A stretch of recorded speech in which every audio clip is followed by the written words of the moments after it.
ಪಾಪ ಈ ಪ್ರೊಡ್ಯೂಸರ್ಸ್ಗಳನ್ನ ಎಂತೆಂತ ಸುಮ್ಮನೆ ಹೋಗೋದು.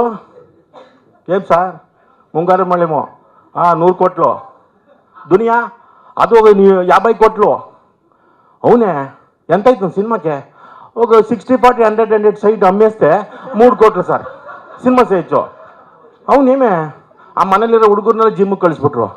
ಹೇ ಸುಡ್ರಾ వాడు గణేశుడు 100 కోట్లు చేసిండాడంట నీకేం పోరా వాడు చూడు ఆ దునియా విజయ్ 60 ಕೋಟ್ಲಂಟ పోరా ಅಂತ ಕಳಿಸಿ ಅವನು ಆ ಡೈರೆಕ್ಟ್ಗಳಿಗೆ ಹೀರೋಗಳಿಗೆ ಏನೇನೋ ಗೊತ್ತಿರಲಿಲ್ಲ ಹಂಗೆ ಮಾಡಿ ತಿರ್ಗಾ ಜನ ಬರ್ದಂಗೆ ಮಾಡಾಕ್ಬಿಟ್ರು. ಇದು ಫಸ್ಟ್ ವಿಜಯ್ ಹೇಳ್ಬಿಟ್ಟ, ಗಣಪ ನಾನು ಹೋಗ್ಬಿಟ್ಟು ಗದೆ ಆಡಿಸ್ಬಿಟ್ಟು ಬಂದ್ಬಿಡ್ತೀನಿ, ಆಮೇಲೆ ನೀನು ಹೋಗಿ ಚಕ್ರ ಆಡಿಸ್ಬಿಡು, ಸುದರ್ಶನ ಚಕ್ರ ತಿರುಗಿಸ್ಬಿಡು ಕರ್ನಾಟಕದ ಮೂಲ ಅಂತೇಳಿ ಎಲ್ಲ ಡಣ್ಣ ತಿರುಗಿಸ್ಬಿಟ್ರು. ಕೃಷ್ಣಂ ಪ್ರಣಯ ಸೀದ ತಂದಾನ ತಂದ ಒಂದಾದ ಗರ ಗರ ಗರ ಗರ ಗರ ಗರ ಗರ ಗರ ಎಲ್ಲ ತಿರುಗಿಬಿಡ್ತು.